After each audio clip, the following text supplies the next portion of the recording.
Welcome back, everybody, to another episode of Creative Lens. I'm your host, Uncle Dice, aka Malume. And today we have a very special guest, an amazing human all around. You probably have heard his music out there. He's got a new album out. Wild album. You definitely have to listen to it. Super excited to be here. And I was put on by a very special person, Jackie Queens. Shout out to Jackie Queens for putting me on. Today's guest is nothing short but an amazing artist, an amazing creative all around. From listening to his music, watching the rollout of his album, everything has just really, really been coming together so well. I love how everything has been put together. Allow us to introduce Cape Town's finest, creative. And he says he makes good music. I think that was the quote he had used. He says he makes good music. And we have him here today. Welcome to the show, to Creative Lens. Luukhanyo, how you doing, my brother? I'm good, Malume. How are you? Hey, a minute. It's been a minute. Yeah. How have you been, man?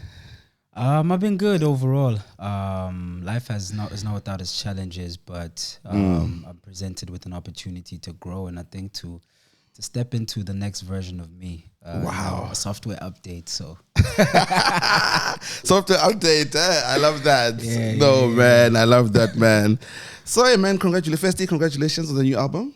Thank you. Yeah, man. I'm also really blessed to have sat with you on the countdown the other night. You know, when the album came out, that was super exciting. How are you feeling about everything to this point? I'm excited still, but also I feel a sense of disconnection because the album was mine up until it got released, and I feel like now it's just out there for people to enjoy, you know. Oh. And also because like I'd been working on the album for so long, by the time it got released, I wasn't like working on it actively, so I'd already started messing around with new demos, discovering what the next, path or the next journey is gonna look like. Wow. So I'm feeling that sense now where people are speaking about the album.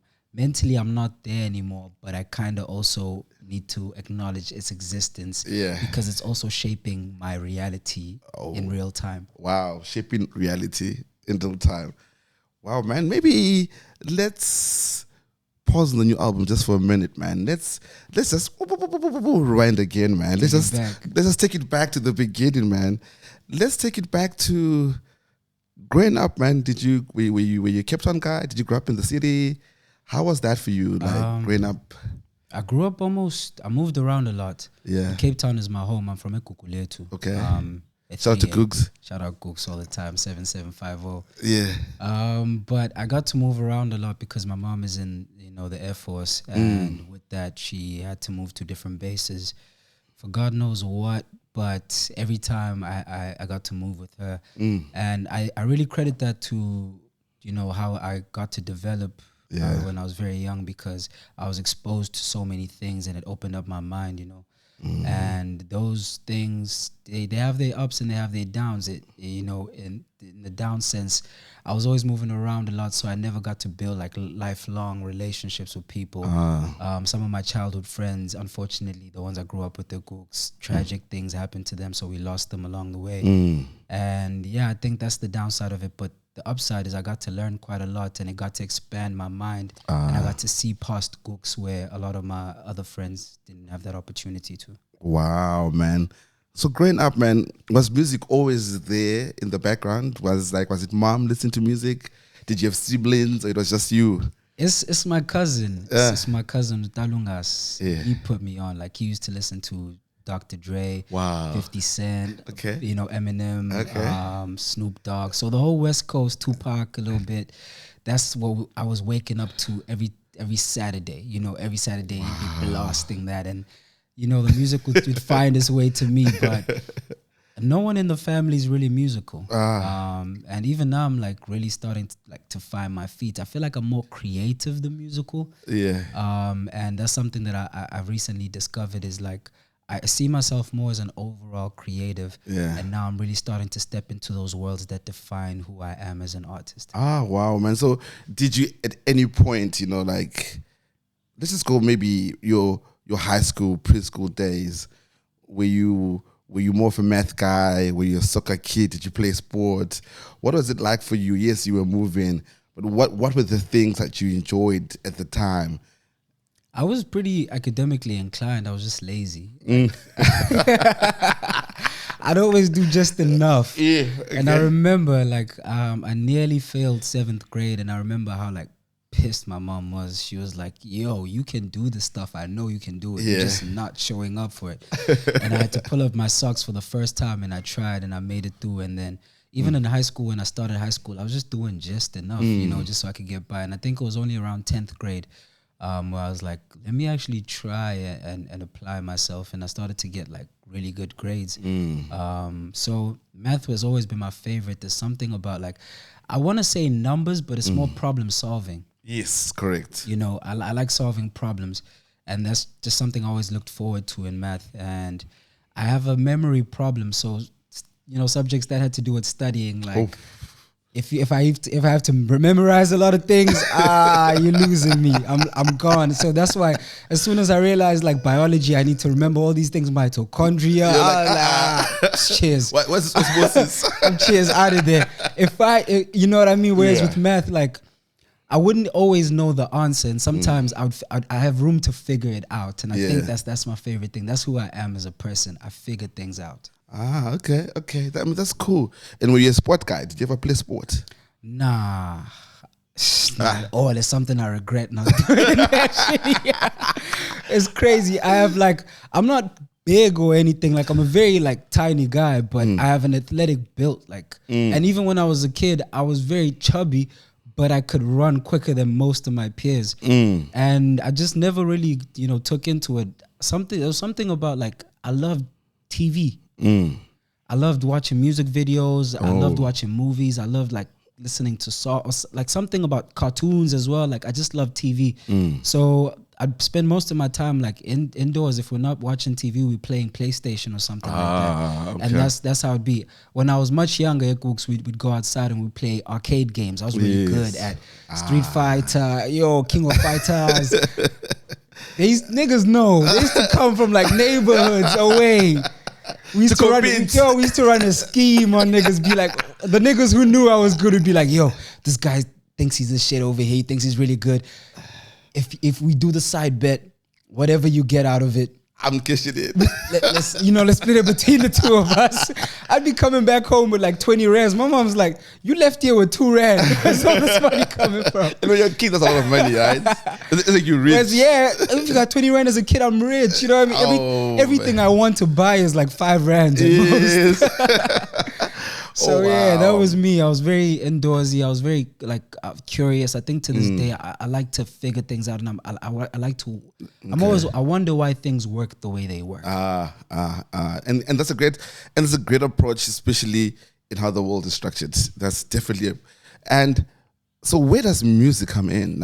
At what point were you let me start doing this? Were you part of a band? How did that come about? Not at all. I think there was a homie of mine who stayed in my cousin's neighborhood at Kailich. And this dude was the first guy I've ever who played me a song of his. Prior to that, I didn't know this was possible. Okay. So I only engaged with music from there was a gap between me. It was me as an audience member and the people who were doing it. And I didn't know how to bridge that gap, And when this guy played me a song of his, it's something went off in my mind where I was this is actually possible. Okay. Then and there, he took me to the studio that day. It was some headsets with a microphone that's linked to the headsets. Everything is very DIY recording on an app called Audacity. You can't mix there. All you do is you lay the take and you match it to the beat. And that's the song. The song is done. We'll do something about the volume, no reverb, no nothing, as dry as it is. And I remember I recorded my first song, and I don't think it was necessarily good, but just being able to play back something and be wow, this is a song of mine. I couldn't believe that. Man. And I think that's where the curiosity thing just kind of came in, and I always had a desire to express myself. So even from the jump, I was writing to kind of just share the things that I was going through.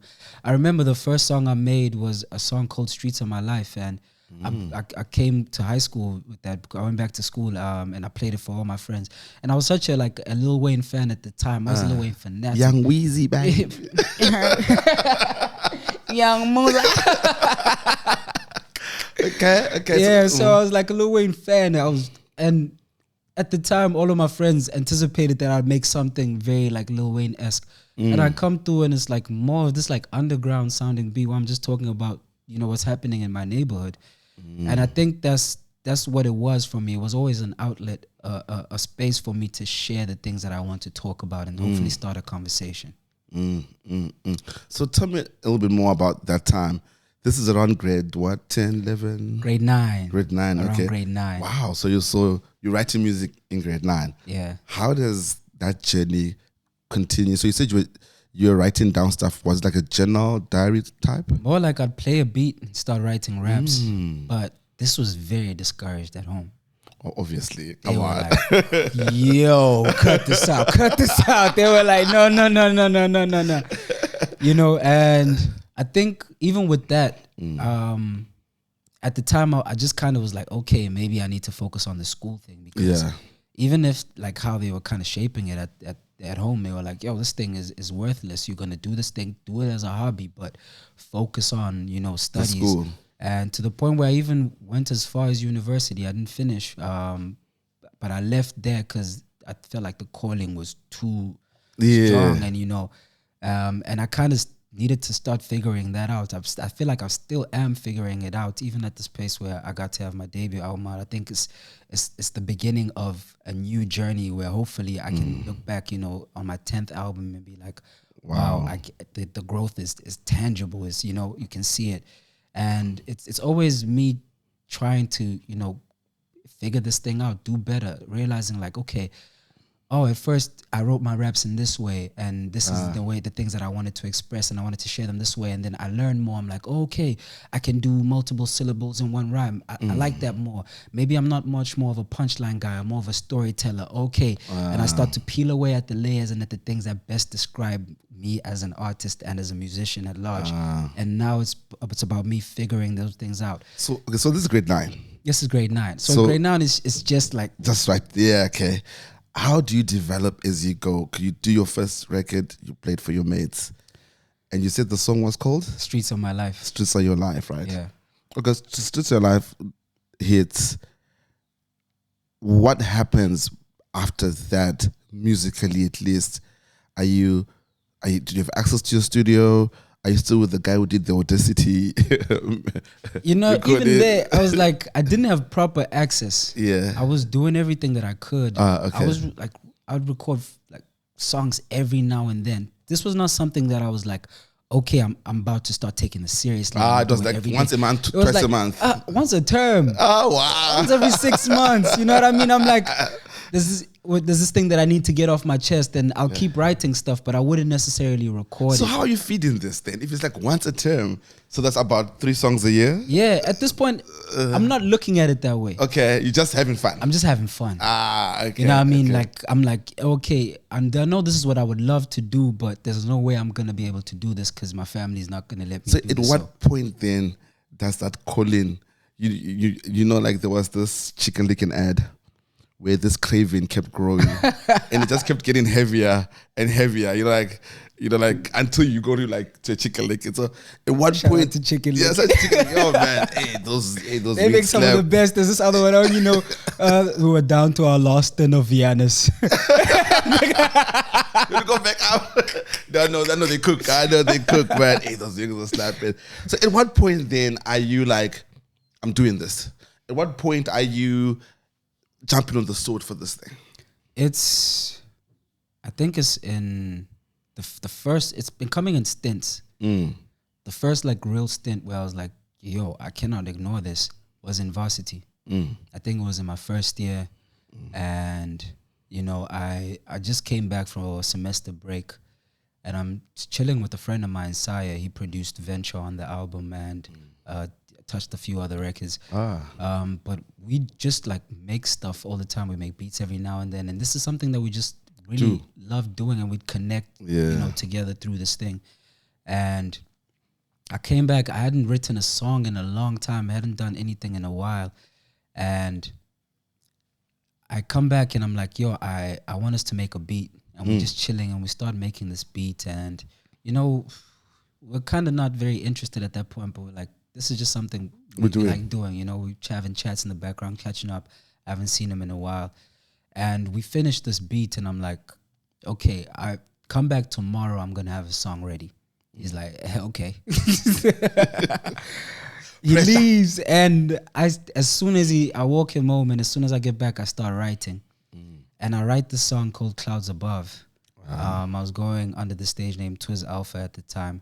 Okay. And yeah, this song just kind of fell out of me. I hadn't written anything in like a long time. Wow. And how was that feeling? It was, I couldn't believe it. I was very excited. I remember even when we were, you know, chilling, Sayo was there and we were kind of recording. And I remember this one moment, I think we did the first 2 takes and they were kind of like bad. And then the 3rd take we did, I made it through the verse in one go. And he was like, okay, I think I'm focused now. Let's go. What do you need? And it was like, you know, at that point, I was still just happy to have the song. Yeah. And then I started playing it for people. And then, you know, I started to engage with that aspect of it, how people receive it. And everyone was like, whoa. No, I think you're onto something here. I think you're onto something here. Varsity opens up. I go back to school and there's this event happening called not Black Sundays, but it was hosted by the same people who usually host an event called Black Sundays. Okay. And I forgot what this one was called in particular, but it was a kind of a market. And a homie of mine, I played it to a homie of mine who I went to high school with, and we were both in varsity together, Osaka. And he takes me to the guy who lives across the hall from his res. And he's like, yo, Bonks has to hear this. We go play this for Bonks. And Bonks starts geeking. He's like, my boy, no ways. There's an event happening today. You're performing there today. Let's go. We rock up. We play the organizer. Oh, we try to speak to the organizer. The organizer's like, yo, there's nothing we can do. It's fully booked. We have the lineup. Bongs is like, yo, he just wants to perform this one song. Let's play the song. We play the song. They're like, all right, okay. He'll be first though because we already promised everyone their slots. Yeah. I'm like, say less. Everyone, but the song was hard though, considering that everyone you played it for is saying yes. Yes, that's the crazy part. We didn't have much hassles because here's what's even crazier. I performed the song right in that opening slot, and it's probably about like 7 people there. I perform like it's a stadium. I give them everything I got. You give it your all, man. I give them everything I got. When other people arrived, they're hearing from everyone, yo, you won't believe that guy. So they're watching other performances and they keep asking the event organizer, when is that guy coming back on? When is that guy coming back on? And the event organizer comes back to me, he's like, hey, dude, do your thing. People want to hear what you want to do. Wow. So I performed the song and everyone literally goes crazy. Wow. And my friends start dreaming hard. My friends are like, my boy, we're going to go far. We're going to make it big. At that point, so what year is this? This is like 20... Pre-COVID, after COVID? It's pre-COVID. Pre-COVID, yeah. I'm 27. I was in varsity a time ago. It's been some stop-starts to this. And I think it was like 20... I want to say 2017, 2016. Somewhere there. My memory, as I said, is not the best, but somewhere there. And yeah, people start going crazy. And at that time, I'm like, okay, maybe this is something that I need to look forward to. Also, I was having like a very tough time mentally at varsity because I didn't connect with what was happening. And it felt like every day I'm kind of dragging my feet through it because this is something I need to do, but I know this is not where I need to be. Yeah. And that moment was just like, it opened up a window. It was like, whoa, okay, there's room to breathe fresh air. There's room to consider something else. And yeah, there were a bit more complications up from between then and now. There was a point where I even, doing the music thing and realizing it wasn't picking up as quick as I could, got a job for a bit, did the job thing, then the job money was too good, and then I started forgetting about the music thing. The job money. It's like that. But it's like that. It's always like that. But I think for me, it started to affirm itself as a calling, because every time I had an opportunity to do something else and that thing was thriving, like I was making good money, I'm living good, I'm living comfortably, something would be like, you're not at the right place. Yo. And it's always going back to the calling. And as a creative, I once was having a discussion with a mate, and they kept saying, with what we do, you have to feel there's something that I can't explain it verbatimly in terms of saying that is that, but there's always something in you that keeps saying you need to go be there. And it always starts with you. And to your point, yes, everything else was going good around, but there was always something saying, hey, that. So how do you move from this space? How do you go back to the studio? What are you doing? You're working, you're making money. But before we go there, how did moms take this? She was not happy at all. Oh, I can imagine. This was not the easiest thing for her to take, but I think it's like she wanted the best for me. Yeah, no, definitely. But her idea of what the best looks like for me was very different from what it looks like to what I envisioned the best being for me. So it's like a clash of ideas that both, but inside we both want the same thing for me. Yeah, for you to do good. Do good, it just looks different. So yeah, exactly. Obviously, she has her own fears, you know what I mean? She's lived her own life and she's experienced the world in a certain way, and that informs her decisions, it informs her ideas, just as much as it informs everyone else. I think the things that we're prone to fear and respond to in a certain way is because our life has, been evolved a certain way. And we're pulling from what we've known. And also our parents. I mean, also the truth is, you know what I mean? Because also like she's coming from apartheid time in South Africa. It's tough. She's still getting used to the idea that it's possible that you can be whatever you want. And also there were certain jobs that have more prestige, like for them back in the day, and it's like that's what she wants. She doesn't want to see me struggle. You know what I mean? She wants me to be an accountant because she knows, if I'm an accountant, I'm not struggling. I'm not this. And that's what she wants. She wants to see me furthest away from struggle. Yeah. But the reality is I kind of just had to sit it down and be like, Mom, this is my life. This is something I need to figure out. And she shows her support, but she it's like, when the water's cold. Yeah. She dips her toe. She's like, oh, okay. I'll come back. I come back. then you know what I mean? Yeah. I don't know. Something happens and the water feels a bit warmer. She's like up to the knees. Now she's like, okay, son, I see you doing this thing. Cheer up. Now she's something happens, you know what I mean? The water turns cold a bit. She's like, okay, maybe now she's at the ankles. You know what I was talking about this thing? This was trying to warn you, maybe get a job. And it's always that back and forth. But I think now she's arrived at a place where she's very accepting of it, and she's just like, how can I show up for you best so that you do this thing and you go on to realize this thing? Wow.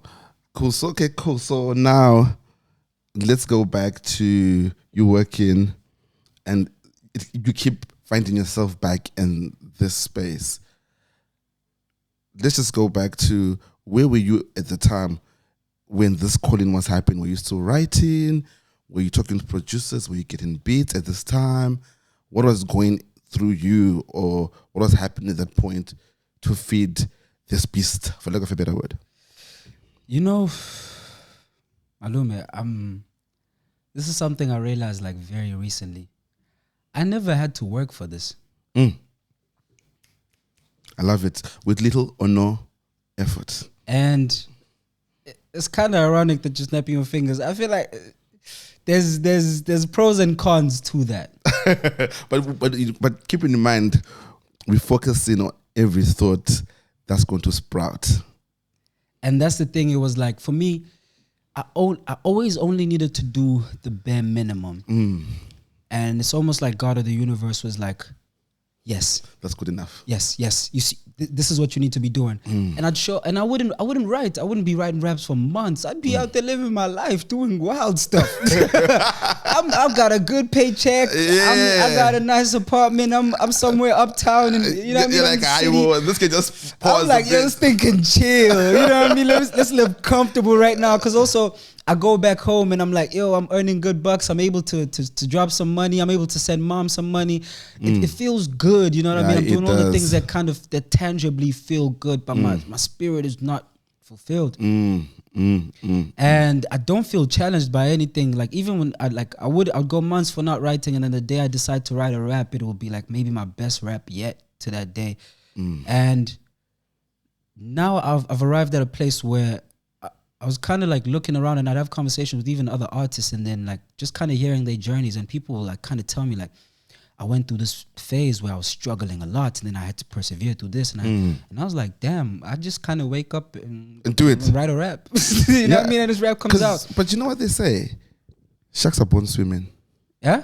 Sharks are born swimming. But here's the thing though. I feel like I'm only arriving at that place where, you see what we were saying about sports? I never had that. I never had to show up for something consistently all the time. Yeah, and I'm arriving at a place where you have to show up. I have to show up.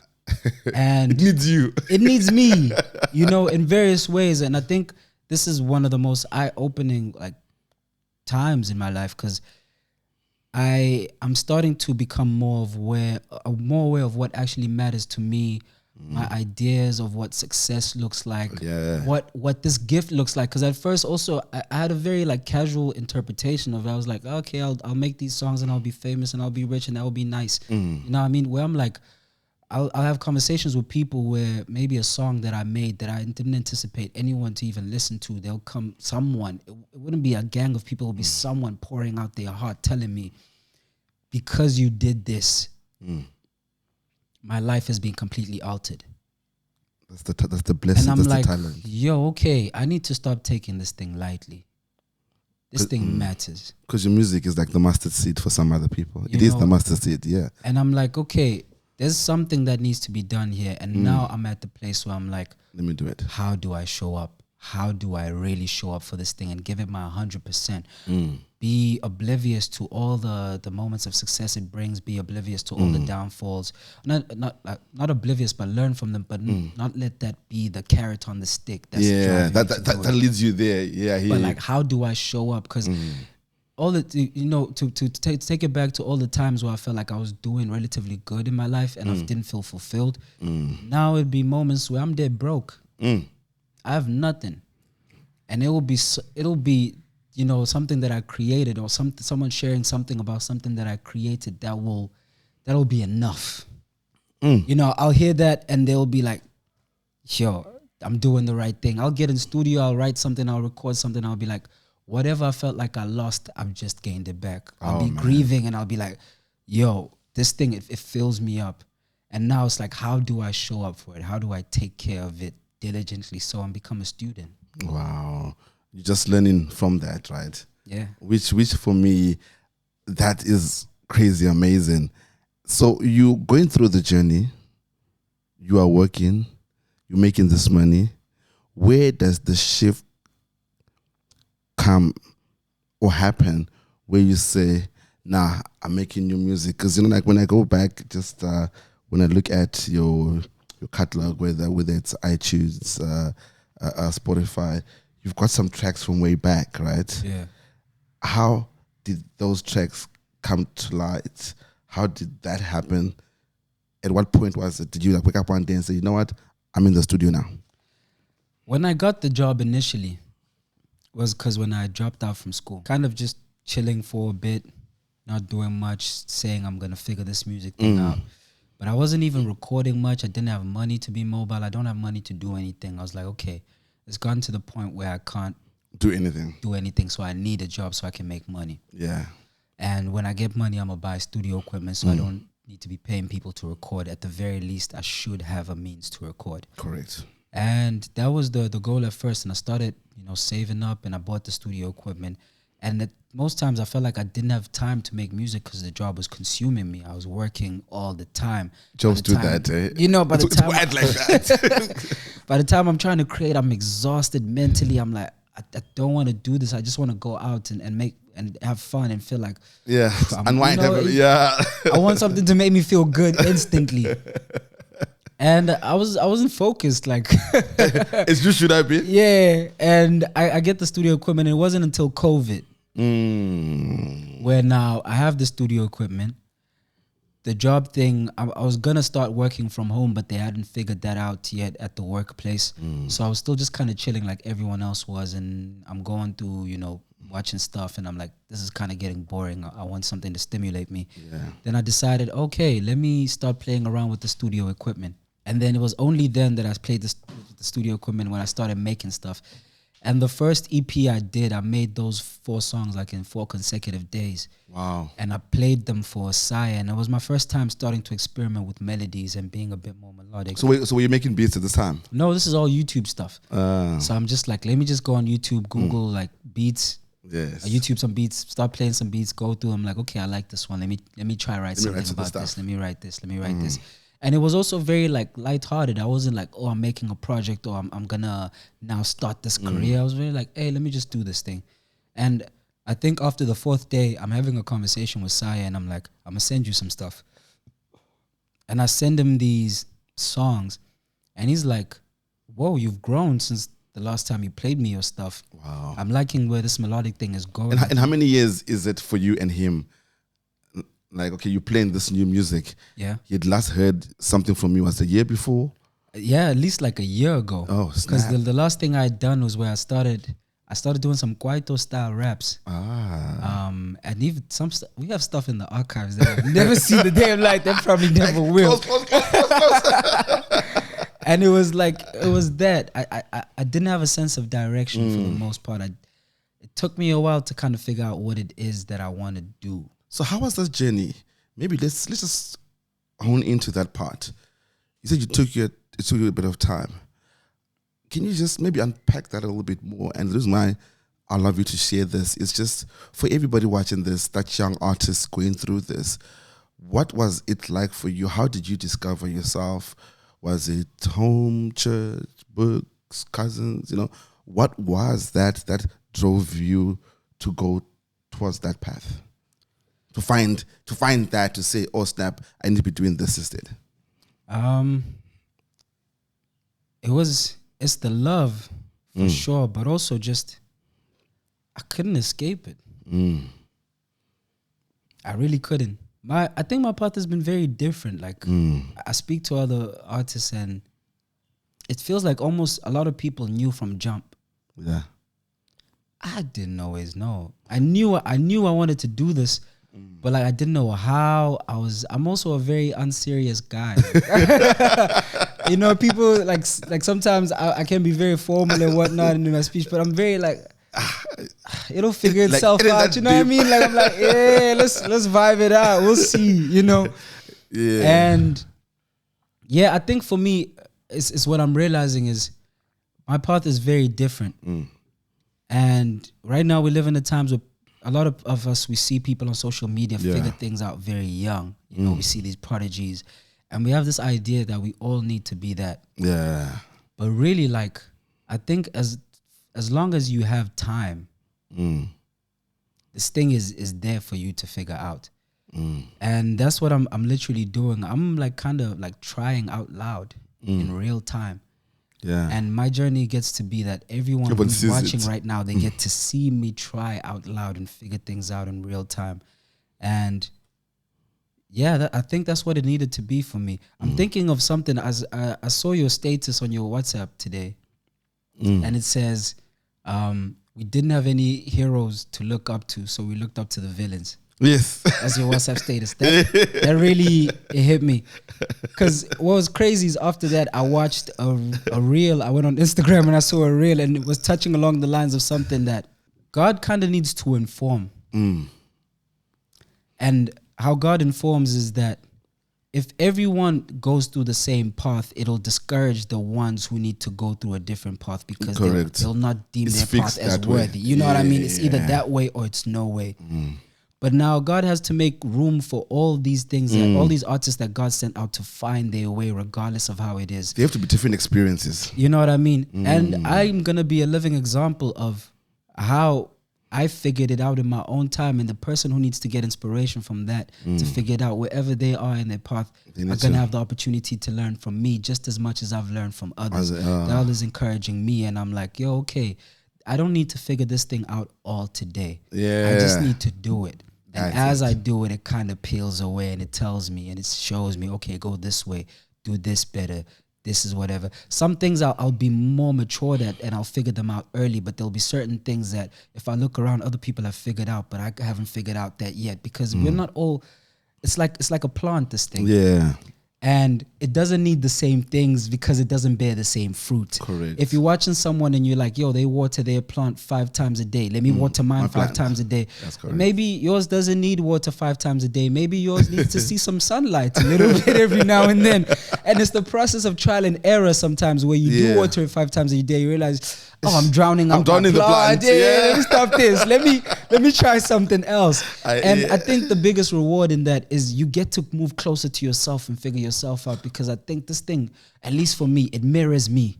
The more I explore with my curious mind, the more I learn about the world, and the more I learn about me, and the more I learn about my place in it. And I think for me, that has helped me so much because now I don't tie it to other things that I can attain. You know your path. It's always about it's always about peeling away. Yeah. I'm always trying to discover more. If around and find out. Wow, man. And like, it almost feels like, when you tell me about how you mentioned about it was no matter what you did, the calling was there. It almost feels like who was the guy? Was it the guy who was swallowed by the fish in the Bible? He was running away from a calling. I don't Jonah, know. his name was Jonah, yes. So anyway, he jumps on a boat, he goes to sea, and then he's running away from his calling. And then anyway, he then falls off board and then he's swallowed by a fish. And when he's in this fish, that's when he sort of like gets the realization that, shit, man, I'm not even supposed to be here. I'm supposed to be back there doing this. And we all have, like you say, those moments. And for you, it was, despite being at work, you're not feeling very fulfilled. You mentioned this, and now that you have found it, looking into the new album, what has been that process for you? Was it like you from the beginning? How did the new album come about? Was it a single that inspired it? How did you navigate to a place where you are where you are now with the writing? It's a 2-part question. And how did you navigate in finding the right humans to be part of this journey with you? The album has been a few years in the making. And when I started making it, I wasn't aware that I was making an album. I was kind of just doing this thing as casually as I do it, just making songs. And at first I thought I'd make an EP. I thought I'd release some singles. And then I found myself in a position where I was fortunate enough to be working with a label who were very open to meeting me and my terms, and also encouraging my artistic vision and be like, go out there and explore exactly what you want to explore, and we'll trust the ideas. And I was like, okay, this is an opportunity that I cannot let go. So as the opportunity presented itself, it kind of guided me towards creating an album. I've always appreciated albums more than EPs or singles because I feel like as it ties into what I was saying, that I see myself more as an overall artist. Okay. And in that, I'm able to design a world and invite people to come experience this world. And I think the album lives better as that, as an experience. You know what I mean? I jokingly say it's a painting disguising itself as an album, because probably the biggest influence on the project, I'd probably say is Jean-Michel Basquiat. Man. If you look at the way that he paints, and also just like he'd use like figures, right? But they're not like hyper realistic. There's a lot of expressionism left in it, and I feel like the album is an extension of that. You know what I mean? The music is there, but it's not just about the music. It's about the world that I'm inviting you to experience through me telling you these things through the music. So I wasn't seeking out to make a bunch of good songs. Yeah. I wasn't trying to make a bunch of like, mood songs where this is the playlist vibe, it's a chill down or whatever, or it's a hype. I wasn't trying to make bangers. I was really trying to create this world where I'm like, come experience this, and what you're able to take from this, you can take from this. And if there's nothing for you to take, there's nothing for you to take. And that's what the album essentially is and ended up being. But when I started making it, I didn't know. Okay. And what was the first song that you wrote? I think the oldest song on the album is probably High Roller. Ah, okay. I'm not too sure. It's either High Roller or Venture. I don't know which one we made one first, of those. but it was probably in the same month. Those two we started. But we ended up releasing High Roller way ahead of Venture, and I kind of just started making more stuff. And you know, there's other songs that I made in between that didn't fit this, and I was like, okay, this song lives in a different world. Yeah. But I was very focused about creating this world and inviting people to come experience this world. And that's what albums mean to me. I'm very much an album artist. I'm very much an artist. I love that, because we're now stuck with playlists, right? And that's, you know, I'm sick of it. Playlists have become the new radio. Yeah. In the sense, we used to I grew up in an era where people used to down talk radio because it used to play the same kind of style, and people had to start tailoring their music around this idea that I have to make a song that's gonna fit radio. You know what I mean? Where now we're finding ourselves in a time where we make songs that are gonna fit TikTok, they're gonna fit this, That's they're gonna correct. fit that. That's correct. I was like, I'm really not gonna do that, and it's not gonna impress everyone. You know what I mean? But the people who it's for are gonna find it, and the more I figure this out, and I become more distinguished at making these ideas come to life, I'll be able to execute it better, and hopefully people understand it better. But I'm never gonna find myself in a place where I'm giving up on the vision that I have, because the systems that be at play are kind of trying to limit me, box you into this. Yeah, I feel like the art is more powerful than that, and we need to treat it with that respect. Oh man, I mean, that's beautiful, man. And let's jump straight into the album, man. Lucky you, man.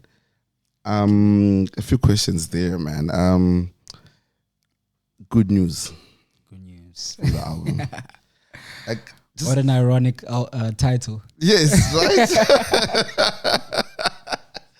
So, I mean, the intention on the sound design on that record, you know, I see like you using street dialogue and going from what's happening in the streets to the bars on the record. Can you unpack that? I really was intrigued by that record, you know, and because that at the end, you know, it really talks about trauma. I mean, you tied back into that. So how important was that record? And what was your process in writing it? What inspired that? Good News started off in a studio session was me, Blessing, Charlie, and Roscoe. We were at Roscoe's place. And I just met Roscoe for the first time, and I think I was like, "Yo, this Roscoe, Broke Boy Roscoe." Huh? Is it the Broke Boy Roscoe? No, not Broke Boy Roscoe. I don't know how to give context to him. Oh, that's Roscoe. Maybe I'm confused. Yeah, okay. No, but Roscoe, he work. I think he works with Quiet Life right now. Okay. But he has a studio set up in his house, and Blessing introduced me to him. So it was me, Blessing, Charlton, and Ross, and we kind of like, this is the kind of idea that I'm going for. And we start making this beat. Charlie plays the bass line. Roscoe does the drums, and then Blessing plays the keys. And I sit with this beat, and then I'm like, okay, it is what it is. I'm just making demos at that point. I don't know that the song is gonna end up on the album. And someone asked to use it. Alex BI actually hears the beat and he's like, bro, can I do something on this beat? Shout out my boy Alex. And I'm like, yeah, for sure, take the beat, bro. I don't think I'm going to use it. The album is starting to make sense, and I don't think it's going to fit in the album. He goes ahead and he uses the beat. So we're still working on the album. We're crafting it out. And as I was saying, it was also like a trial and error kind of thing where I'm trying to shape the world, and I'm more focused on the world. So some of the songs, like as good as they are and as exciting as they are, I was like, okay, this song doesn't fit here. There's something that needs to tell the story that none of these songs are telling. I keep going back to the demos, and I hear the Good News beat again. I start playing around with it. The song comes out. I write the verse. I write the chorus. You can't really hear the chorus there. Yeah. But how I wrote the chorus is one of my favorite things. It's It says, I'm running right back to you and I. That's both legs through an open noose. I tried to tread with caution, caught in denial until I sank too deep. Snap. Oh, sweet Delilah, pick a different fighter today. Because what used to be your heart is now a wound. I'm so used to picking scabs off. It's nothing new. I've got a good deal of healing to do too. Oh. So it's like that's what it addresses what's happening in the verse. Yeah. But it needed to live in that world because there's a cinematic aspect to the album, and you hear it in songs such as Sweet Renegade. You hear it in Birth of Dawn. It's in Good News. Yeah. And you know, I really want all these things to kind of shine, and these are my interests. I care about cinema so much, and it's like a newfound passion of mine where I just used to love it as an observer, but I'm starting to discover that there's things that I yearn to say that I can't express through music that will only be able to live on visuals, you know? Because I can imagine this record, like I said, like the sound design. And that's that for me, I was like, Yeah. okay, play it again. Like I really had to. I just loved the record and how it was shaped. And again, the more I listened to it, the more it's almost like I could see it by listening to it. Yeah. Okay. And it's that I wanted to invite you to the world because we were sitting with the demo and it's me and Sake in the studio. He like, I call him the executive producer of the album because we worked through everything like together. I bounced back and forth ideas with him. Like me and him were grinding it out in the studio, making this out. We'd bring in everyone else who contributed. And some of the demos didn't start in the studio, so I brought the demos along with me. But me and him like really sat down and we kind of crafted this album out.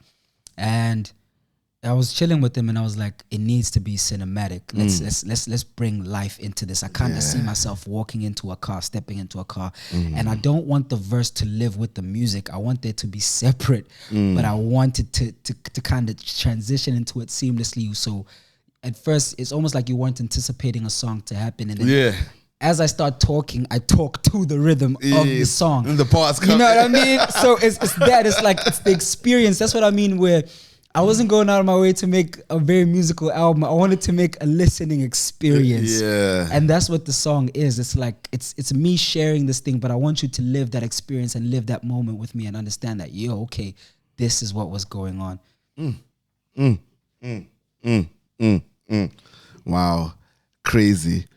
Mama's Ugly Duckling. The guitar riffs, man. What was the inspiration there? That was String Theory.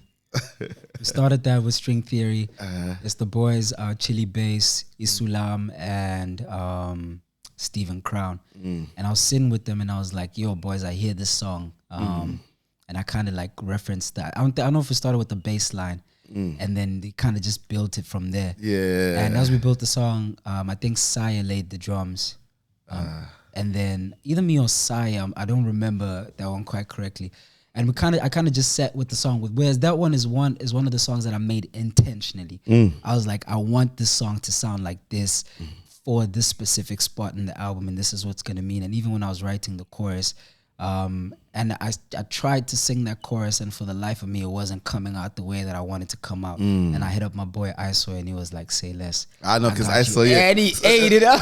So who is ISO? Shout out to ISO, man. Yeah, ISO is a homie of mine, and just a musician that I respect. He's like phenomenal. I can't wait for the world to hear his own stuff. But I kind of met. He says I met him at a show. And I don't remember this, but he says we met at a show and we started, showing up in the same spaces. Yeah. And I don't remember what it was that, allowed us to kind of develop a friendship, but we kind of just started hanging out more and we started making music together. And when we started making music, we started hanging out a bit more regularly. And then the friendship kind of just like grew from that. And like he has one of the most potent voices you'll ever hear. Like one of the most potent voices you'll ever hear. And I was like, as soon as I was like trying this, I'm like, it's not working. And I was like, who's gonna really come and do this the way that I wanted to do? And I hit him up and he DHL delivered. Delivered. Oh man, no, I'm shout out to you, man. A Day in the Mind. A Day in the Mind. Who did the intro? That's Noise Fleur, James Carl Smith. Nice. And that's actually a song. That song's very personal and it's probably my favorite song. I kind of figured, man, because chasing visions with an open mind, pressure and desperation got a nigga losing sleep. It's the price I pay for having my fears still. Malume, I was bleeding. You bled on the record, man. And I don't know to tell you, like, I'm a big Eminem fan. Oh my word, like, I really have to give you your flowers, man, being able to deliver different tones on a record. Not too many guys, not too many musicians get this, like almost like Wale rapping and singing. And I really love how you do that throughout the album, man. You really go from, dude, I can be a hardcore rapper here and I can give you some dope ass R&B tracks here. And this is one of the reasons why I really love this. I think it was one of my favorite records when I listened to it and just what you're going through. Let's just talk about the writing of this record, man. And what does this record mean to you? A Day in the Mind. This record means so much to me. All of my music is very true. It's very me just pouring out. But there's something even so poetic about how I even wrote this. This is the song, the instrumental, is actually from, I don't know if it's Menahan Street Band or Mehan Street Band, but it's just the London band. I'm butchering the name. Please forgive me. No, put the name somewhere in the link. Yeah, we'll drop it in the link. Yeah. But they are phenomenal as a band. And I was listening to, I don't know how I came across this instrumental, but they make very instrumental music. And I heard it and I was like, this is so beautiful. And I one day I was just like really going through it. I went to Roxy's. They have a dispensary next door. That's a dope spot. You know what I mean? Just chill. I visited the dispensary. Your elevator. I just looked around. I didn't do anything. I just looked around. I got inspired. I left the dispensary. And then I sat outside Roxy's. Same bench we sat at counting down the release. Wow, really? Funny enough. Oh, wow. Some of the stuff is so poetic. And I think that's why I value the process more than the product. Just the process, dog. That for me has important. That has been a revelation throughout the creation of this album, because the stories that I'm still gonna tell about how all of these songs and all these moments came about, and all the things that I maybe won't ever get the opportunity to tell that will live with me. I'll treasure them forever, because there was something divine about it where I had to break so many times. So I can rebuild again. To build up again. It was, So how was it writing this song, man? So this song, I'm broken. And I'm feeling the weight of everything. Yeah, man. And I'm just sitting there outside Roxy's and I play this beat. And as soon as I play it, I feel the paranoia seep between the broken lines. I'm pondering, questioning. I'm juxtaposed in opposing minds. I'm blind to my blessings. I'm stressed about dreams. I sleep with an open eye. Open wounds, I rub them in salt and let them soak in time. It poured out of me, Uncle Daz. I wrote the whole thing. I seldom write songs in a sitting. Yeah, King, this record, dog, it touched me, like, and I think for me also just having just having dealt with what you're going through, like all that and paranoia, imposter, like all these things you're feeling, man. It was really such a relatable album, and I really, like it's almost like you sang from your gut. You came from the inside, and I was like, yo, this record, like, crazy. It's got the most notes I made. No, man. So with that, man, maybe let's just pause on this song for a second, man. Again, how would you advise upcoming current creatives or anyone who's in the space that were feeling how you were feeling at the time? What would you like to say? Maybe if you have anything to say, just really based upon when you're writing this record and the album being out now and just seeing how everything is. It's the last line in the song. You can't rush the process. Oof. Like Damn, you're saying it all. You know, right. Malume, like, I'm not gonna lie to you. I respond to a force that's very divine. Like, I don't want to label it as God or the universe or whatever, or, you know, whoever, you know, we come up with names or terms to kind of make sense of this. But there's something out of this world about a lot of the places that I've found myself in. Yeah. And even when I've strayed, I'd be completely off the path, something will happen to bring me closer to the path that I need to. And at times, like, I've been very frustrated where I'm like, I don't listen. I should have done this earlier. I should have learned my lesson from this, and I made the same mistake. And throughout those mistakes, I'd find myself in places that I wouldn't have gone. And those places have developed me to be the person that I am. And none of those things would have happened otherwise. Yeah. If things didn't play out exactly the way they played out, Yeah. I wouldn't be here sitting with you having this conversation today. I always believe you're always right where you need to be. And, you know, something for me is like, sometimes you can understand a concept, but it kind of takes time to embody it. I was listening to an interview, was it Steven Spielberg? Was it him, Michael Bay? I think it was Steven Spielberg, one of those. But anyway, he just spoke about how, he was talking about calling, and I think he used the movie Transformers, and he says, they got the rights to shoot that movie in 1981. But at the time, he says, there wasn't any technology that he felt was ready for him to bring that vision out. And he went on to just talk about, to your point, the process. And just listening to you now and just hearing you say what you're saying, I'm like, damn, man. Despite making the same mistake, right? Where you cast yourself out, but still finding yourself back on track. And for me, I honestly feel the record, what it means for me, man, it's even the title, is you really let us into your mind. And I love how vulnerable you were on that record, man. And I really want to give you flowers for that record, man. It's really a very special, special record. And it's an important one too, you know. And throughout everything, I feel like that record for me was like, it touched me. Like, I was like, damn, man. Because I really could relate to it. Like, and I found myself in your shoes, for lack of a better word. Yeah.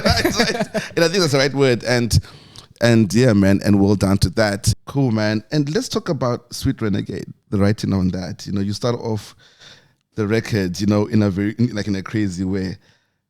Oh, Sweet Renegade, come on nose to catch up, baby. Numb to the pain, chase your drink with mercy. Tell us about the record and the writing process to that record. On a lot of these songs, I feel like very naked. It's hard for me to. You know, and that's it. And I'm picking that up through all your songs, dog. Like, you really are just, to your point, you really are being naked and saying, guys, this is me. And this is either what happened, what I was going through, but I'm sharing it out with the world. I think I still believe in that. I still believe in that. Art needs to matter. You say even you don't stop. I like the line I like in the song is, I know I promise not to call the plug again. Yeah. You know, like it like you talk about, I mean, you really address experiences quite well. And how was that? And this is why I keep wanting to ask about the writing, dog, is how are you feeling, man, being naked on the songs? It doesn't feel easy. I think when I'm doing it, I'm not very aware of it because I'm kind of just pouring out. For me, this was always an outlet. I never thought of music.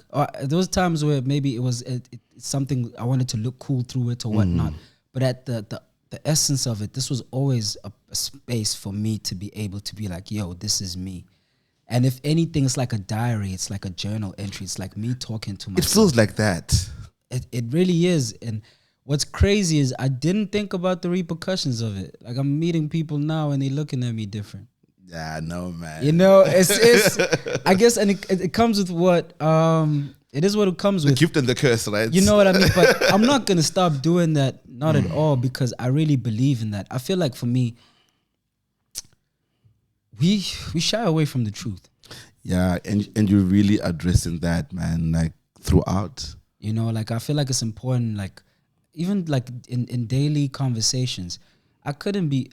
It's nice to have small talk every now and then, but I couldn't be bothered to hear things that don't matter. I really want to get to the crux of it, and you know, to the crux of Important it, things. to be like, yo, who are you as a person? Let's connect. Let's really just, you know, bare our hearts and bare our souls. And that's the, you know, the honesty that I approach this with is me saying I'm not perfect and I never will be, acknowledging that in the first place, but just being like, okay, this is who I am, and I won't always be this person. And in other ways, the person that I was on the album that I'm talking about, I'm not that person right now. There's things that I've managed to grow through, and I guess that's why in some aspects that I'm a bit more comfortable with sharing those things, because I'm not saying, yo, this is me right It's now. like I've been through this. This is something that I had to kind of go through, and that was very real at the time, but I'm trying my best to kind of grow and develop as a person, not only as that, as an artist, because these things coexist for me. Yeah. Without my life experience, which is very unique to me. Don't be any music. Right? No, there won't be the music that is very unique to me, you know? Wow. And these things live together, and it's me. I can't do the one without the other. Yeah. You know what I mean? I can't do music and not be myself on it. Yeah. And not speak my truth and not share my stories and my experience. And I think in essence, I'm a storyteller, you know? And that's what I'm doing on the album. I'm just kind of speaking my truth, sharing these experiences that I've been through, be it times that, you know, there's up moments where I'm like, I'm cool, I got this under control. And the times where I'm like, yo, damn, I feel like a loser right now. And I feel like those things coexist. You know, I don't think you get to really be a winner unless you know what it is to really lose. Yeah, to really lose, you know. Oh, man. I really love that. On Venture, you know, like you speak about, I mean, Venture is one of the records where you address losing people and death. How was that? Because, you know, you said, watching as my fellow adolescent stumbled into the heaven's gates. Those are my friends, cooks. Yeah, man. Every time I was moving around, coming back, and then hearing so and so got stabbed. And it's crazy because I think just addressing that, it's really a reality of Cape Town. I mean, it's everywhere. It's everywhere. But you know, like I think in the city, it's scary when you see those things, like you said, and just hearing that. And do you know what's kind of sad about Cape Town is Cape Town is also one of the most beautiful cities in the world. Thank you. So we have this stark contrast of people living in brutal poverty and the most harshest conditions. Yeah. And then there's, you know, this other side of it where people are living the best life accessible. I know the most expensive house in South Africa in the same city. The most in Africa. Some of them compete with the most expensive houses in the world. Right? You go to places like Bantry Bay. People fly from across the world and come. There's people who've been around the world and say Cape Town is their favorite city. Can you imagine? And then, you know, you watch the news in 72 hours, 30 minutes. Philippi right now, I couldn't go in with the Uber. Can you imagine? Yeah. Right now, with Philippi, the police station doesn't operate because they robbed the police station. It's crazy. I could speak for days on this, Uncle Dash. It's something I'm very passionate about. Yeah, and that's what I got, and that's why I'm loving it. Is to your point, you know, I used to stay Kwalanga, and to your point, you know, people not being there anymore. Someone you see last night, he got stabbed, shot, whatever it is. But the realities are so real for us in the city. And it's almost, what's the book called? A Tale of Two Cities. I think that was the book. And it's so crazy as an adult, when I think of that book, it's really the city we live in. And man, I'm just praying that we're able to get over this at some point. And it's gonna take time. I don't think it's something. It's answer for now. Yeah, it's I don't think we're gonna wake up and solve it. There's a lot of work that needs to be done. But I think for me, also, it's one of the things that one of the reasons I do want to, when I go out my way to be honest and address things in my music and talk about real things or my experiences at the very least, is hopefully so we can start having the conversations. Hopefully so we can start, you know, conversing amongst each other and being like, yo, do we all notice this? Do we all see this? Do we all agree that this is not the right way to go about things? Let's start figuring out a plan together. And, you know, I know that the song alone won't fix everything, and you know what I mean, but I feel like it's a good starting place, and I'm hoping that someone is tuning in and someone is listening and someone And is do having something, a conversation and hopefully we start, the path to figuring things out. Oh man, I know Cape Town. Yeah, I know, definitely that. Birth of a new dawn. It's birth of dawn. You call it a new dawn. Yeah, wait. It was crazy. I got it right here. I apologize for that. No. If anything, I should change the title. Birth of Dawn with Stogie. How hard is it to get Stogie on a verse, on a record? Remember when I was saying there were things that were divine about this? Yeah. Stogie hit me up. You followed me on Instagram. You liked High Roller, and you said, "Yo, I like your stuff." But you know what's crazy? Yeah. High Roller is a Stogie song. It's a song Stogie. You like. Because I'm thinking about tuning in the volume and the sound. Yeah. Yes. Okay. Tell me some more. For me, I won't lie, that came as a surprise because his catalog that I know, I wouldn't necessarily associate with that. I know, right? For me, he's I want to say one of our best lyricists, but I don't think I can think of a better one that I've heard locally. Nah, man, it's him. This man is a master of the craft. Like, this guy for me is up there with homies like Black Thought. Like, I know, yes, that's definitely where he is. So how was it? Wait, we're in the studio when you did the record? No. So how was it when you got the first break? That's the thing. So he hit me up, we kind of chat, whatnot, and he's like, all right, cool, whatnot. We don't speak about working, he just showing love and appreciation. And I was just like starstruck, like, wow, Stogie, like something I did crazy. And I was in Joburg on tour with the High Rollers. And while I was there, my manager Zonda, shout out Zonda, was able to get me some tickets for his show at the Basement, Untitled Basement. And I went to go see him live and I was blown away. But I was in a hurry, so I didn't get a moment to really like chat to him or anything. And I posted on my story a clip of his performance. So he responded to the story like, yo, you were there? And I was like, yeah. And so we had a bit of a back and forth. I got his number and I was like, all right, hit me up if you're ever in the city again and you want to cook up stuff. And I didn't go to Joburg for some time, and I was here in Cape Town working on the album. But we made the song with Prod 9 and Blessing in the studio, and I think Charlie was also on the bass. And we were kind of just, jamming. And at the time, I had this chorus, Mama called the preacher, we need a hand from God. And I wrote this hook down, and that was the demo, and it kind of just set. And, I was like, yo, there's something to the song, and it's calling for something. And I work on it.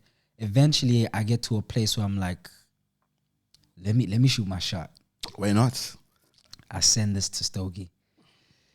I'm like, yo, how do I get you on a song? He listens to the beat. He's like, the feature's gonna be prohibitively expensive. I remember those words. Again, those are some words. Verbatim, he said prohibitively expensive. I'm like, this man's stunning on me. I'm like, okay, cool. But he's like, yo, I love the song. Let's go. And he's like, just cover the studio, the fees, the session. I was like, say less. That's the least I can do. Yeah. He books a session, and within 3 hours, this man sends me one of the best verses I've ever heard in my life. You know what's crazy is that's how I felt about Stogie this year was on AKA's Star Signs. The last time I felt this way. Yeah. And it starts off with know your balance. I was just like, This is like, know your balance, you a Roman fighter versus a whole empire. I'm like, what? I'm like, yo, that guy penned that, recorded that in 3 hours, sent me the thing and was like, I hope you like it. I said, I hope you like it. What? How can I not like this? I reckon, no, Stogie, man. Like he always kills it, right? Like, I'm like, did you have to come and do that? And just like, and just come like, yo, man. And who is the lady in... That's Juliet Price. Oh, man. Shout out to Juliet Price. Shout out Juliet. Yeah. GP, phenomenal. Oh, man. She was with us in the studio from like earlier days. She recorded her parts like quite earlier. Also, there's a rendition of Sweet Renegade where she did a bridge in that kind of just... Because like how I work on the songs, especially for an album, like we work on demos and then I sit with them and then this process of refining. Because as I said, I'm a storyteller first, so I'm trying to tell the story the best way I can.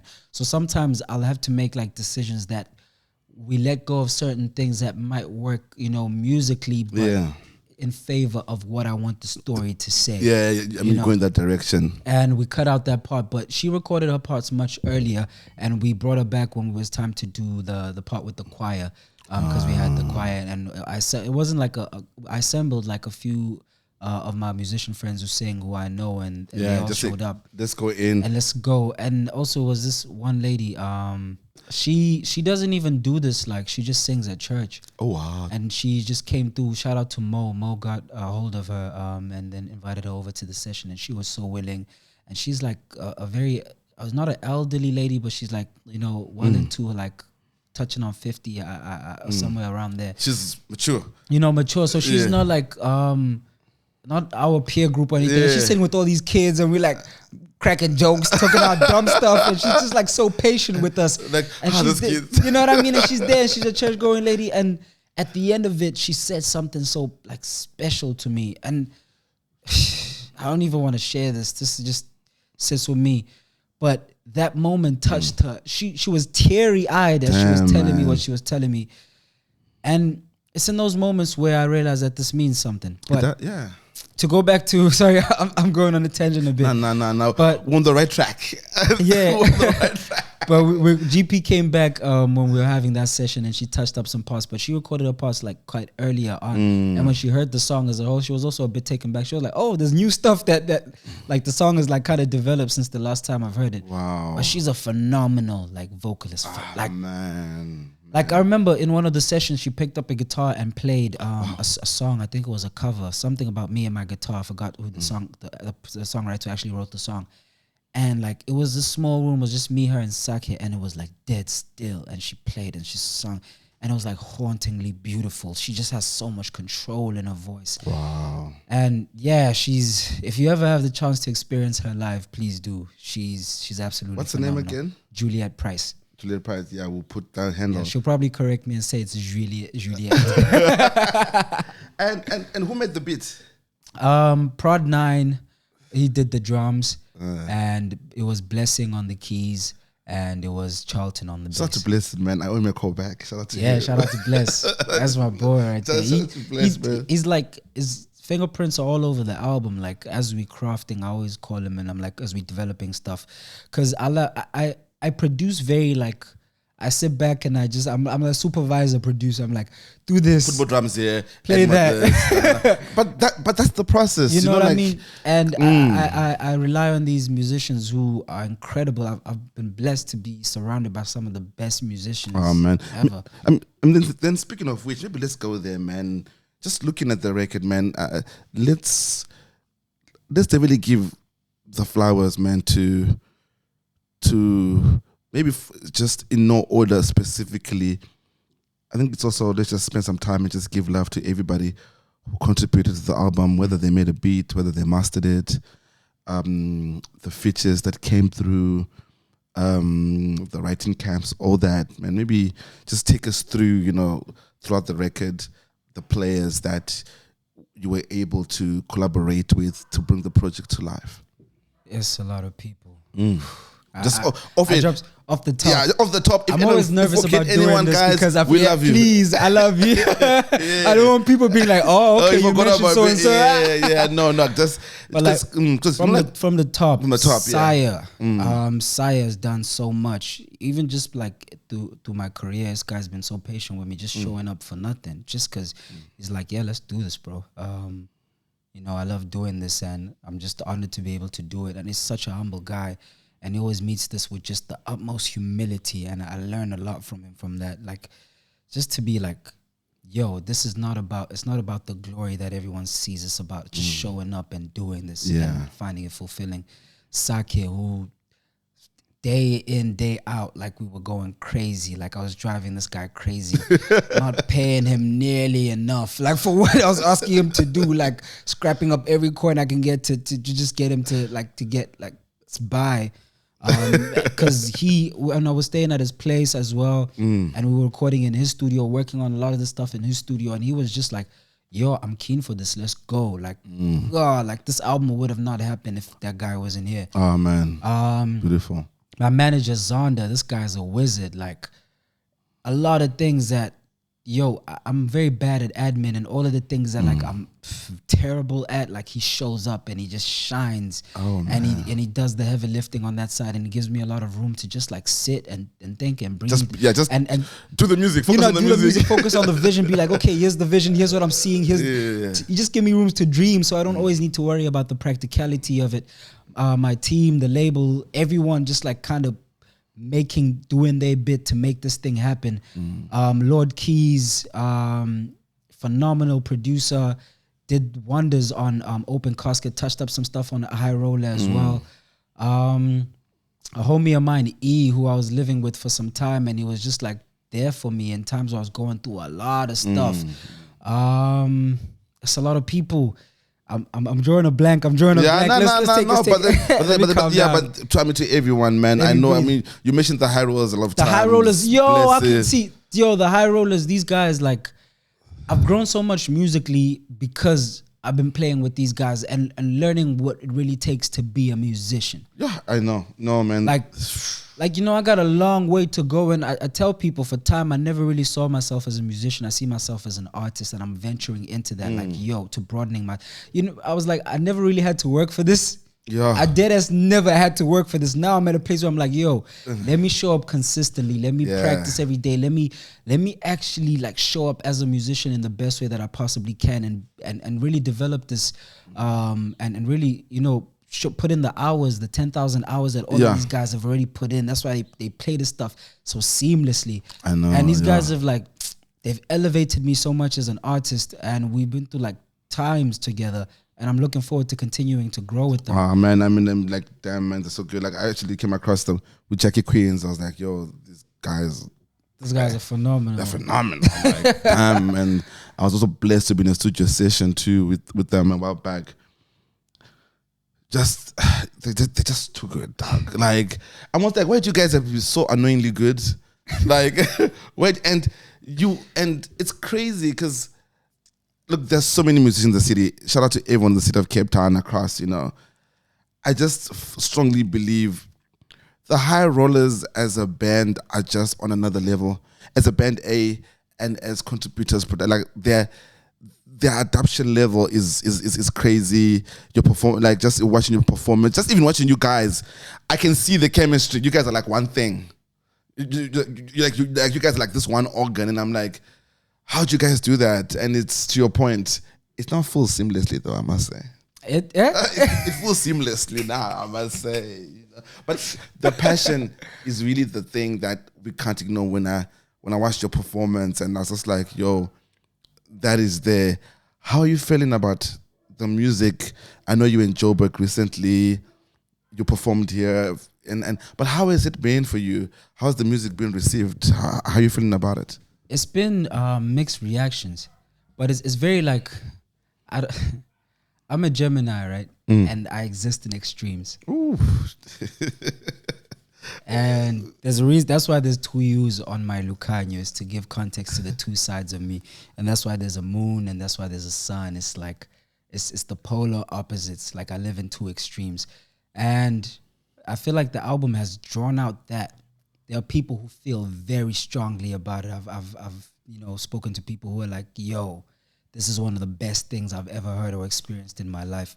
And I've experienced people who are just like, yeah, it's not for me. And I think those things, they coexist. No, they actually do. You know what I mean? I don't think my purpose, at least, is to please everyone. Yeah. I think it's more about really building something strong with the people who connect and resonate with. Oh man, that's so beautiful, dog. And that's what I'm like continuously trying to figure out, is like, how do I build with the people who understand this, relate to this, feel a sense of connection to this. There's a reason why God made so many artists. Correct. Yeah. Not one artist, I think, at least in my case, is supposed to touch everyone. Yeah. You know what I mean? I think there's a lot of diluting that goes into trying to please everyone. And I do want to keep this thing still as like, as concentrated as it possibly can be, so it can reach the people that it needs to reach. And yo, if I could show you some of the messages I've received from people in my DMs, and also people going in depth. It's not just like, yo, hey, the album is nice. It's like, when you did this or when you said this on this part. I'm like, yo, you sat down that much to listen that much? Like, that for me is yo, because also there's so much. Yeah, there's so much going on. We have so much access to so much stuff. So you could have just breezed past the album and just go and skip and that's it. You know what I mean? But the fact that people have taken the time to really listen like this and to arrive at the place that they arrive, whether they connect with it or not. And I'm always curious. Like, I always invite that. Like, okay, share for me what you didn't like about the album. Share for me what you loved about the album. And it's always, I feel like there's the state of balance that I'm always trying to find, where I don't only acknowledge the one extreme, but understand that there's a balance between everything. You know what I mean? There's yin and yang. There's yin and yang, and I try to find, you know, myself in the midst of that. So it's been mixed reactions, but very strong reactions. And I think that's what art is supposed to do. It's supposed to make people feel something. It's not my job to make you feel good. I'm just here to make you feel something. Oh man. But you know what? For those who don't like it, you know what? They've no taste. I say what I say. I said what I said. Malume said it. Malume said, you don't like this body of work? Well, you know what? I said what I say, right? No, man. Like, let's just get into, I see the t-shirt you're wearing. Let's talk more about the tees. Tell us a little bit more, man. Yeah, this is me. I think also what the album is allowing me to do is allowing me to extend myself and explore all these other parts of myself that are part of who I am as an artist, you know. I love design, and you know, I came up with this logo. I designed this logo myself, and I feel like it's very true to the things that I like aesthetically. The music videos that you know, accompany the album, I direct those, and I work very closely to Ruben. Shout out to Ruben. He has been instrumental in a lot of things. See, I know I was gonna forget important people, but it's that for me. It's like another platform to be able to express myself and to explore myself. And the merch just you know, elaborates on the context of me as an artist, Luukhanyo, living in these two extremes and trying to find myself in the midst of all the yin and the yang. Wow, man.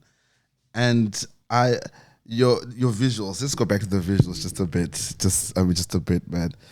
I love, there's an image that you took, and one of my favorite images actually, with the wings.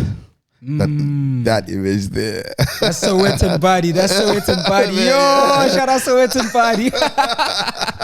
You know, like, I really love, like, it's like, I love that image. Like, it's, you know, like, and I'm just a little bit more about, because you did say earlier on that you're like exploring your visual identity as a creative and taking a more hands-on approach on that.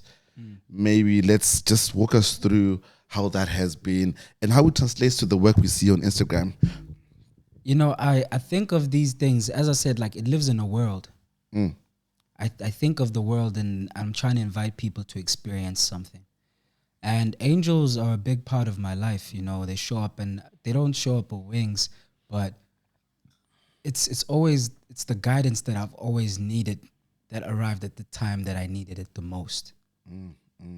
You know, and in times I've been that for people without intentionally doing so, but God just speaking through me and shining through me and extending, you know, his hand or his arm to that person to be like, yo, there's room for you or this is the message that you need to hear.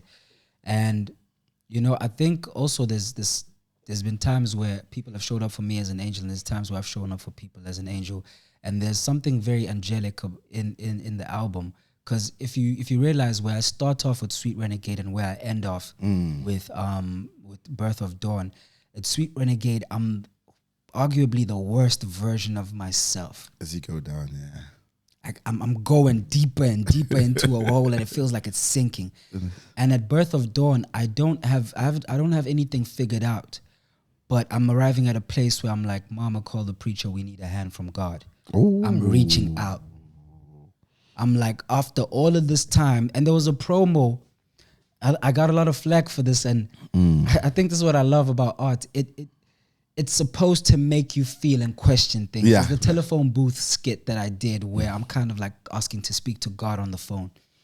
And people didn't receive that well. Some people were coming through like, I hope you go to hell for this. How would you dare swear at God? I'm like, I'm not even swearing to God. I'm not speaking to God. I'm speaking to whoever's the intermediary as I'm trying to reach to God, because I'm not feeling the connection. It's symbolic. It's me saying I'm reaching out. And every time I'm reaching out, I'm like, God, where are you? Can you please find me? I need to speak to you. Things are going out of control. And you know what I mean? And I'm arriving at a place where I'm like, I'm trying to listen to you, but right now I have no choice but to lean into the tools that I have and make use of my way, because I can't find your way. You know what I mean? I can't see it. And it's that's what that thing is. At Sweet Renegade, I'm at that point. I'm like, yo, F this. I'm just going to do what I want to do. And God is like, I'll find you wherever you are, my child. And at the end of the album, I'm like, yo, okay, God, I've done all the things that I thought were the right way for me, and these things are not the right way. I'm reaching out again. Please show me the way. Oh, man. And it's a journey. It's me taking you through this experience of myself developing and growing. And although I don't have it figured out, I don't have it figured out right now as I'm standing in front of you. The album is out. I don't have it figured out. But it's me saying there's some figuring out to this, and I'm inviting you to this journey. And whatever you can take from it and build with it. And hopefully inspires other people to build and to discover themselves, you know. Wow, man. Damn. That's all I can say, man. It's damn, man. King, thank you very much for coming through, man. Today has been such an amazing day. Thank you. But before we end, you know, we always ask this one question, 2-part question, but the first part of the question is, what would you like to leave us with? What would you like to say to the people who are going to be watching this? What would you like to let them know? It's not done until you're gone. Damn. Drops mic. You know, if you're still here, there's still purpose inside of you. There's still room for you to exist. I've encountered death so many times, and very close. I've had near-death experiences, and looked death in the face, and yet I'm still here. Oh, man. And it was in those moments where I had to acknowledge that there's purpose in me that I still need to fulfill. And it's not done, you know. Wherever you may find yourself, it is not done, whether you're at a peak or where you're at a valley, whether you're at the highest point or whether you're at the lowest point. The fact that you're still here signifies that there's still more to be done. Oh. So please show up. Damn. You know what? You killed it. I don't even come back from there. But young man, I just want to also look and thank you very much for coming to the show. Thanks for I want to just to congratulate you once again on your album. Amazing body of work. I've been loving it, listening to it over the past for a while now. And just in preparation for this interview, you know, just going in, I really enjoyed listening to it sonically. Please don't stop. Like as you said, the work is not done. I want to give to you, the team, the record label, thank you very much for giving us such an amazing body of work, for giving us something so special, something also that's connected deep down to the city. And you have given us some energy that we needed for a long time. I love the album. It's my favorite album. So this is to me saying I wish you nothing but the best moving forward to you, the team. Shout out to Drew, man. Too, you know. But just want to give a shout out to you and the team, Luukhanyo. We love you here at the podcast. We want to sit with you again, the second album, third album, the 10th album. We want to celebrate 10-year anniversary with this work. So sending you love, my king. We love you. And thank you for coming today to the podcast. Thank you, Maluma. It's a pleasure. Oh, thanks, man. And I'm your host, Uncle Dice. Today was a special edition with Luukhanyo. Check out his album, Lucky You, and get one of the teas. The link will be in the bio below. We love you. Peace. We out. Love. Creative Lens. Love and light.